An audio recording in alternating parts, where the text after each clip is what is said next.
Good morning, students. I am Parvinder Singh. Today we will discuss about class 12th Business Studies, Chapter 3rd, Business Environment, and our today topic is New Economic Policy 1991. Students, before we discuss about the New Economic Policy 1991, हम लोग थोड़ा पीछे के बारे में discuss कर लेते हैं कि पीछे गवर्नमेंट ने जो पॉलिसी बनाई उसका क्या इफेक्ट पड़ा। गवर्नमेंट ने पॉलिसी 1950 से लेकर 1990 से जो पॉलिसी बनाई थी उसमें 1991 में बहुत सारे चेंजेस कर दिए गवर्नमेंट ने। चेंजेस करने का कारण क्या था कि जो हमारी जो पहली पॉलिसी थी, जो हमने पहले प्लानिंग कर रखी थी, उसमें बहुत सारे रिस्ट्रिक्शंस थे। मेजर जो इन्वेस्टमेंट था वो गवर्नमेंट का था, मीन्स प्राइवेट हैंड्स में बहुत कम बिजनेस थे या कंपनीज थी, उनकी प्राइवेट हैंड्स को ज़्यादा बिजनेस नहीं करने दिया जाता था, और अगर करने में दिया जाता था तो बहुत सारे रिस्ट्रिक्शंस थे, बहुत सारी बाधाएं थी। जो प्रोसेस थे रजिस्ट्रेशन के वो बहुत ही टिपिकल थे, जिनको किसी आम व्यक्ति या इजीली कोई फॉलो नहीं कर पाता था।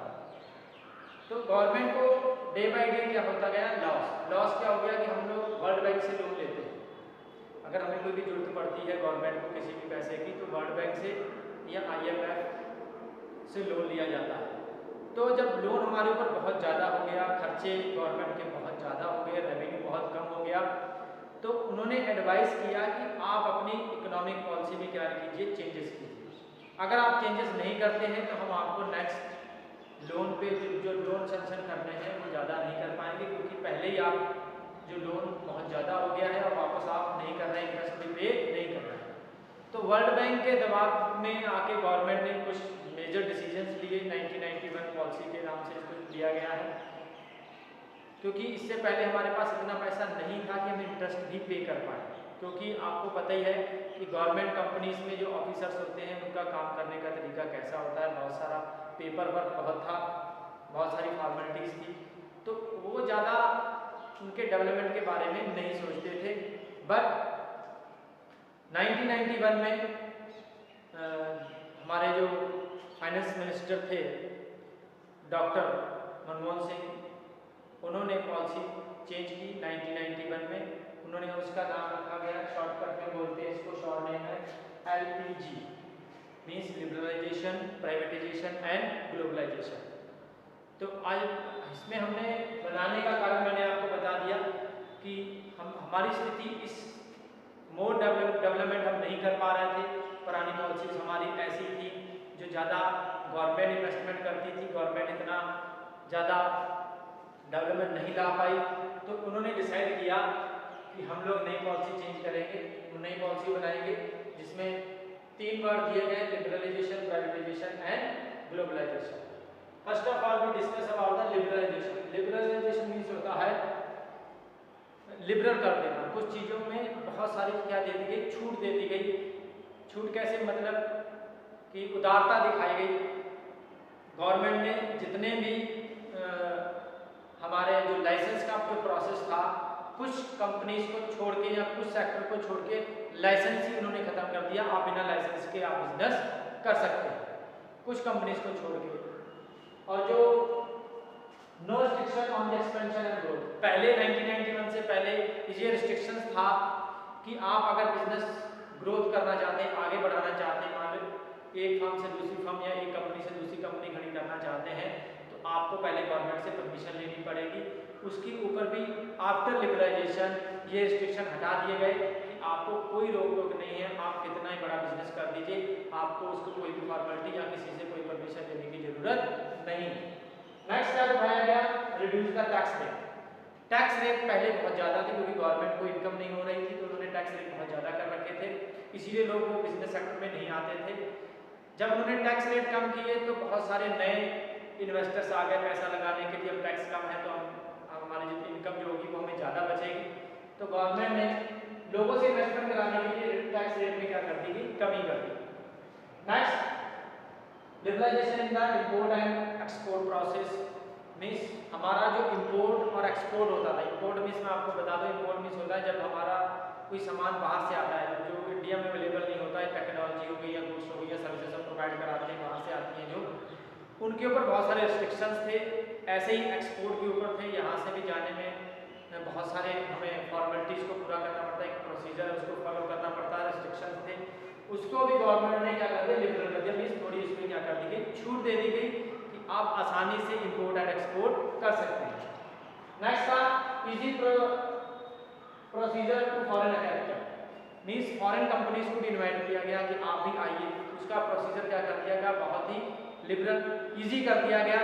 पहले इंडियन कंपनीज को ज़्यादा प्रेफरेंस दी जाती थी, फॉरेन कंपनीज को यहाँ पे हमारे यहाँ पे बिजनेस करने का बहुत कम चांस दिए जाते थे, बहुत कम कंपनी थी जो यहाँ पे बिजनेस करती थी। बट आफ्टर 1991 इकोनॉमिक पॉलिसी में ये थोड़ी सी उदारता दिखाई गई कि 1991 के बाद हमने फॉरेन कंपनीज को भी इन्वाइट करना क्या कर दिया, शुरू कर दिया, और हम लोग भी बाहर जाके बिजनेस कर रहे हैं। उसमें भी थोड़ी छूट दे दी गई, प्रोसीजर उसका बहुत ईजी कर दिया गया। Freedom in movement of goods and services, अब एक स्टेट से दूसरे स्टेट में गुड्स जाते थे, उनके ऊपर भी बहुत सारे टैक्स इम्पोर्ट ड्यूटीज लगाई जाती थी। उनको भी गवर्नमेंट ने क्या किया, ईजी प्रोसीजर बनाया गया कि आप इजीली आप एक स्टेट से दूसरे स्टेट में with in the country movements कर सकते हैं, कहीं पे भी आप गुड्स या सर्विसेज ले जा सकते हैं और ला सकते हैं। उस प्रोसीजर को भी गवर्नमेंट ने बहुत ईजिली और लिबरल कर दिया। नेक्स्ट आता है फ्रीडम इन फिक्सिंग दी प्राइसेस। पहले क्या होता था, गवर्नमेंट की ये मेंटलिटी थी कि कोई भी अगर गुड्स या सर्विसेज प्रोड्यूस होगी और जो मार्केट में आएगी, सबसे पहले गवर्नमेंट उसको डिसाइड करेगी कि उसका रेट कितना होगा, क्योंकि गवर्नमेंट का उसके पीछे नज़रिया ये था कि कहीं प्रोड्यूसर या बिजनेसमैन इसका रेट ज़्यादा रख देंगे, ज़्यादा रेट रखने से क्या होगा, कस्टमर्स को हैवी पेमेंट करना पड़ेगा और ये अपने प्रॉफिट के चक्कर में पब्लिक का क्या करेंगे, नुकसान करेंगे। तो गवर्नमेंट ने ये पॉलिसी बना रखी थी पहले कि जब भी आप कोई कमोडिटी बनाएंगे या प्रोडक्शन करेंगे तो उसका रेट फिक्स पहले गवर्नमेंट तय करेगी कि इसका रेट इतना होना चाहिए, जिससे कि बिजनेसमैन को भी प्रोडक्शन करने में दिक्कत आती थी, वो नहीं प्रोड्यूस करता था। जब रेट भी आपने तय करना है तो हमें फायदा ही नहीं होगा, तो हमें क्या बेनिफिट है उसमें। तो यहाँ पे भी आफ्टर लिबरलाइजेशन गवर्नमेंट ने रेट फिक्स करने में भी थोड़ी सी उदारता दिखाई कि आप अपनी कमोडिटी का खुद रेट फिक्स कर सकते हैं आफ्टर कुछ फॉर्मेलिटीज पूरी करने के बाद। पहले आप रेट अपनी चीज का रेट डिसाइड नहीं कर पाते थे। सो इन द फर्स्ट लिबरलाइजेशन हमने ये देखा है कि गवर्नमेंट ने बहुत सारे रिस्ट्रिक्शंस, बहुत सारी कंपनीज के ऊपर बिना लाइसेंसिंग के भी उन्होंने कहा बिजनेस आप शुरू कर सकते हैं, इम्पोर्ट एक्सपोर्ट में थोड़ा इजी कर दिया, टैक्स रेट कम कर दिए गए, आपको रेट डिसाइड करने में फ्रीडम दे दी गई कि आप अपनी गुड्स एंड सर्विसेज का रेट डिसाइड कर सकते हैं। इससे बहुत सारा बेनिफिट हुआ, बहुत सारा इन्वेस्टमेंट किया गया पब्लिक प्राइवेट द्वारा। नेक्स्ट आता है प्राइवेटाइजेशन। प्राइवेटाइजेशन मीन्स मैंने 1991 से पहले गवर्नमेंट जितना इन्वेस्टमेंट करती थी वो गवर्नमेंट ही करती थी, प्राइवेट हैंड्स में बहुत कम इन्वेस्टमेंट कराया जाता था, क्योंकि गवर्नमेंट चाहती थी कि हमारी कंपनी होगी, हम एम्प्लॉयमेंट देंगे, हम ही गुड्स प्रोड्यूस करेंगे। लेकिन उसका पॉजिटिव इफेक्ट नहीं पड़ा, गवर्नमेंट इतने अच्छे से वो इस चीज़ को एम्प्लॉयमेंट जनरेट नहीं कर पाई हर जगह, क्योंकि हर जगह गवर्नमेंट कंपनीज नहीं खोल सकती थी, बिजनेस नहीं ओपन कर सकती थी, जिससे अनएम्प्लॉयमेंट का रेट क्या करता गया, बढ़ता गया, प्रोडक्शन कम हुआ, कमोडिटीज़ के रेट भी बढ़ने लगे। तो गवर्नमेंट ने ये डिसाइड किया आफ्टर 1991 की पॉलिसी में कि हम प्राइवेटाइजेशन कर देंगे, मीन्स हम अपना शेयर कम करेंगे, हम इन्वेस्टमेंट कम कर देंगे, डिसइन्वेस्टमेंट की तरफ जाएंगे और प्राइवेट हैंड्स को बोलेंगे, प्राइवेट को बोलेंगे कि आप इन्वेस्टमेंट कीजिए। उससे क्या हुआ कि गवर्नमेंट ने अपना जो शेयर था घटाकर 51%, जहां अगर किसी कंपनी में गवर्नमेंट शेयर पहले 51% लगाती थी, 49 जनरल पब्लिक का होता था, वहां पे गवर्नमेंट ने क्या किया, 51% प्राइवेट हैंड्स में दे दिया और 49 खुद कह दिया कि हम लगाते हैं, आप अपना इन्वेस्टमेंट ज़्यादा कर लीजिए। इसका फायदा क्या हुआ कि उस कंपनी से उसको बिजनेस को कंट्रोल कौन करने लगा, प्राइवेट, उनका मैनेजमेंट अच्छा हुआ, क्योंकि लोगों ने पैसा ज़्यादा लगा रखा था। तो ये लोग यही सोचते थे कि हमने पैसा लगाया तो हम चाहते हैं कि कंपनी ज़्यादा ग्रो करे, बिजनेस ज़्यादा हो, प्रॉफिट ज़्यादा हो। तो उन्होंने मैनेजमेंट करना बहुत अच्छा कर दिया गया, रिसोर्सेज का अच्छे से यूज़ होने लगा और गवर्नमेंट को क्या होने लगा, गवर्नमेंट को भी उसका बेनिफिट होने लगा, एम्प्लॉयमेंट जनरेट हुआ गया प्राइवेटाइजेशन में। प्राइवेटाइजेशन का मीनिंग मैंने पहले बताया, गवर्नमेंट ने डिसइन्वेस्टमेंट करना शुरू कर दिया और आम पब्लिक को इन्वेस्टमेंट के लिए क्या किया, ऑफर कर दिया। Disinvestment of public sectors, public sector में गवर्नमेंट ने डिसइन्वेस्टमेंट शुरू किया। Setting up of board of industrial and financial reconstruction, एक बोर्ड बनाया गया DIFR, इसका क्या काम था कि गवर्नमेंट की जितनी भी ऑर्गेनाइजेशन थे, सेक्टर्स थे, बिजनेस सेक्टर थे, कंपनीज थी, वो ये बोर्ड ये देखता था कि कौन सा सेक्टर, कौन सा बिजनेस जो है चल सकता है, रिवाइव हो सकता है। मान लीजिए कोई फैक्ट्री है, शुगर फैक्ट्री है, तो इस बोर्ड का ये काम था कि अगर ये दोबारा से चल सकती है तो इसको दोबारा से चलाया जाए, और अगर नहीं चल सकती है तो इसको क्या कर दिया जाए, बंद किया जाए। क्योंकि गवर्नमेंट के ऊपर बहुत सारा सैलरी का बर्डन भी आ रहा था, बहुत सारे खर्चे हमें देने पड़ रहे थे। इन खर्चों को बचाने के लिए बोर्ड ने क्या किया, एक बोर्ड सेटअप किया जिसका यही काम था कि सिक यूनिट्स, जो कमजोर यूनिट्स या जो नहीं चल पा रहे थे उनको बंद कर दिया गया, और जो चलने की हालत में थी उनको क्या किया गया, रिवाइव किया गया। नेक्स्ट है dilution of state of the government.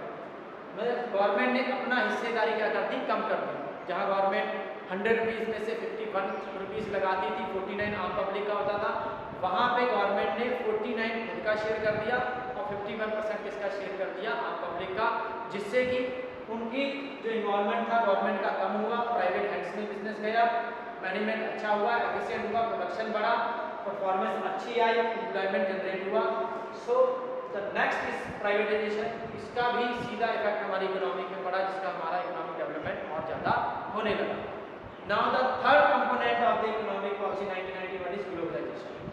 Globalisation means होता है पूरा विश्व। इस पॉलिसी के तहत गवर्नमेंट ने ये डिसाइड किया कि पूरे विश्व को एक मार्केट की तरह देखा गया। आप कहीं पे भी आ जा सकते थे, कहीं पे भी बिजनेस कर सकते थे। पहले रिस्ट्रिक्शंस थी, आप फॉरेन कंपनी यहाँ नहीं आ सकती थी, या यहाँ वाली कंपनी ज़्यादा बाहर विदेशों में जाके बिजनेस नहीं कर पाती थी। तो आफ्टर 1991 ये डिसाइड किया गया कि यहाँ इंडियन कंपनी कहीं पे भी जाके बिजनेस करेगी, और फॉरेन कंपनीज को भी बहुत सारे इन्विटेशन दिया गया, जिससे फॉरेन कंपनी हमारे इंडिया में आई और उन्होंने बिजनेस शुरू कर दिया। पहले ये प्रोसेस नहीं था, only Indian companies, public companies ही बिजनेस करती थी। ग्लोबलाइजेशन में इन्होंने एक पूरे ग्लोबल को क्या बना दिया, एक मार्केट बना दिया गया कि आप होल वर्ल्ड में कहीं पे भी कुछ भी जाके कहीं भी बिजनेस कर सकते हैं। इसमें क्या किया गवर्नमेंट ने, इंपोर्ट लिबरलाइजेशन। मैंने इंपोर्ट पहले बताया कि जब आप कोई चीज़ बाहर से मंगवाते थे, पहले 1991 से पहले इनके ऊपर बहुत सारे रिस्ट्रिक्शंस थे। उन रिस्ट्रिक्शंस को 1991 के बाद न्यू इकोनॉमिक पॉलिसी में बहुत कम कर दिया गया। आप किसी भी देश से जिसके साथ हमारे टाइप था वहाँ से सामान आसानी से मंगा सकते थे। उसका जो प्रोसीजर था वो बहुत ईजी कर दिया गया। फॉरेन एक्सचेंज रेगुलेशन एक्ट, फेरा ने रिप्लेस कर दिया फेमा। ये एक्ट बनाया गया जिससे क्या हुआ कि फॉरेन लेन देन हमारा क्या हो गया, बढ़ गया। इस एक्ट के अंदर जो भी दिक्कतें थी या डिस्प्यूट होते थे वो सेटल किए जाते थे। न्यू कंपनीज को लाइसेंस इशू किए जाते थे कि आप फॉरेन जाके बिजनेस कर सकते हैं। Abolition of export duty. Export duty जब हम सामान बाहर से मंगवाते हैं उसके ऊपर हमें कुछ चार्ज देना पड़ता है, उसे बोलते हैं एक्सपोर्ट ड्यूटी बॉर्डर पे। तो गवर्नमेंट ने उनको क्या, बहुत सारी ड्यूटीज़ को क्या कर दिया गया, खत्म कर दिया गया, और खत्म करने जो खत्म नहीं हो सकती उनको बहुत क्या कर दिया गया, कम कर दिया गया, जिससे विदेशों से हमें जो यहाँ पे हम चीज़ों की ज़रूरत थी, गुड्स की, सर्विसेज की या टेक्नोलॉजी की, वो हम बाहर से मंगवा सकते थे, जिससे हमने बहुत सारा डेवलपमेंट किया। एक्सपोर्ट ड्यूटी कम होने से इन्वेस्टर्स या बिजनेसमैन का बहुत सारा पैसा क्या करता था, बचता था। इसीलिए उसने बाहर से चीज़ें मंगवाना क्या कर दिया, शुरू कर दिया। नई नई चीज़ें आएंगी, नई टेक्नोलॉजी आएगी, तो इससे जाहिर सी बात है कि इसका प्रोडक्शन और हमारे बिजनेस पे सीधा इफेक्ट पड़ेगा। Reduction of import duty. Import duty को भी हमने क्या किया, कम किया कि अगर हम कोई चीज़ बाहर से मंगवाते हैं तो उसके ऊपर हमारा खर्चा कम आए। एक्सपोर्ट ड्यूटी मीन्स यहाँ से जब कोई बाहर चीज़ जाती है, एक्सपोर्ट करते हैं, तो यहाँ के जो बिजनेसमैन थे उन्हें अपना सामान बाहर बेचने में क्या हुआ, आसानी हुई एक्सपोर्ट ड्यूटी कम करने की वजह से। तो ये क्लियर हो गया बेटा। ग्लोबलाइजेशन में हम लोगों ने होल वर्ल्ड को क्या बना दिया, मार्केट बना दिया। आफ्टर 1991 एक्सपोर्ट में आप कहीं पे भी अपना सामान किसी भी देश में जाके भेज सकते हैं। इम्पोर्ट ड्यूटी में आप, इम्पोर्ट में क्या होता, आप किसी भी देश से कोई भी सामान यहाँ पे मंगवा सकते थे। किसी भी देश, कोई भी कंपनी किसी भी देश की जिससे हमारा टाइप था या जिससे हमारा रिलेशन अच्छे थे, वो कंपनी हमारे यहाँ पे आके थोड़ी सी फॉर्मेलिटी पूरी करने के बाद यहाँ पे बिजनेस कर सकती थी। इसका इफेक्ट का क्या पड़ा, हमारे यहाँ पे एम्प्लॉयमेंट जनरेट हुआ, नई नई चीज़ें हमें सीखने को मिली, जिन चीज़ों को हमें पता ही नहीं था, गुड्स या सर्विसेज प्रोवाइड बाहर की जाती थी, वो यहाँ पे भी आने लगी, हमें बहुत सारी चीज़ें सीखने को मिली। अब गवर्नमेंट 1991 के बाद एक रिवोल्यूशनरी चेंज आ गया हमारे इकोनॉमी में, जिसका सीधा इफेक्ट हमारी इकोनॉमी पे पड़ा। देयर आर सम हम impact of economic policy. Economic policy 1991 के बाद कुछ इम्पैक्ट भी पड़ा हमारी इकोनॉमी के ऊपर। वो ज़्यादातर इम्पैक्ट कौन से थे? First is increasing the competition. Competition कैसे इंक्रीज हुआ? मान लीजिए पहले यहाँ पे सिर्फ पब्लिक कंपनी थी, गवर्नमेंट की कंपनी थी, अब वहाँ पे 2 कंपनी और आ गई। One is private and second is foreign company. अब पब्लिक कंपनी को या इंडियन कंपनीज को फेस करने पड़े बहुत सारे कंपटीशन। जितने भी स्मॉल इंडस्ट्रीज थे, स्मॉल बिजनेसमैन थे, उन्होंने अगर कंपटीशन फेस नहीं कर पाए, वो क्या हो गए? बंद किए हुए। इसका डायरेक्टली इफेक्ट पड़ा कि कंपटीशन हमारी मार्केट में क्या हो गया? बढ़ गया। क्योंकि पहले पब्लिक की कंपनी थी, अब पब्लिक के साथ प्राइवेट प्लस फॉरेन कंपनीज भी मार्केट में आ चुकी थी, जिसका कंपटीशन बहुत ज़्यादा हो गया मार्केट में। More demanding customer. More demanding customer का मतलब होता है कि पहले जो मार्केट थी वो प्रोड्यूसर ओरिएंटेड थी। मैं नीचे भी एक टॉपिक बताऊँ। प्रोड्यूसर यूनिट्स बहुत कम थी, कंपनीज बहुत कम थी, प्रोडक्शन कम होता था, तो जो प्रोडक्ट प्रोड्यूस किया कर दिया गया वही हमें परचेस करना पड़ता था। पहले इतनी डिमांड नहीं होती थी, जो प्रोड्यूस हुआ उसी को हम लोग क्या करते थे? यूज़ करते थे। बट आफ्टर 1991 कंपनी बहुत सारी आ गई मार्केट में, प्रोडक्शन बहुत ज़्यादा होने लगा, जिससे कि कस्टमर ओरिएंटेड अब जो प्रोडक्शन होगा वो कस्टमर पॉइंट ऑफ व्यू से करना पड़ेगा हमें, ना कि अपनी मर्जी से। पहले हम अपनी मर्जी से जो बनाते थे वही बिकता था, लेकिन आफ्टर 1991 कंपटीशन बढ़ा, कंपनीज आ गई, प्रोडक्शन ज़्यादा होने लगा, तो चॉइस बढ़ गई। कस्टमर के पास क्या हो गई? चॉइस बढ़ गई। जब प्रोडक्शन के प्रोडक्ट हमारे पास एक ही प्रोडक्ट के 3-4 वैरायटीज़ हैं, तो हम सेलेक्ट खुद करते थे। तो यहाँ पे डिमांड क्या होगी? इंक्रीज। हमें कस्टमर के हिसाब से क्या करना पड़ा? प्रोडक्शन करना पड़ा। Rapidly changing the technology. Technology हमने पहले बताया कि इसका फायदा भी था कि विदेशों से जब फॉरेन कंपनीज आती है तो नई नई टेक्नोलॉजी लेके ऐसा में वो हमें भी सीखनी थी। अब इंडियन कंपनीज को इसके ऊपर क्या इफेक्ट पड़ा? इंडियन कंपनीज में भी टेक्नोलॉजी बहुत चेंजेस हुई। Day to day more production ज़्यादा करने, क्वांटिटी अच्छी करने, क्वांटिटी अच्छी बनाने के लिए नई नई टेक्नोलॉजी आने लगी, जो कि टेक्नोलॉजी बहुत जल्दी चेंजेस होने लगी। चेंज होने से इंडियन कंपनीज को भी अपने आप में बहुत चेंजेस करने पड़े।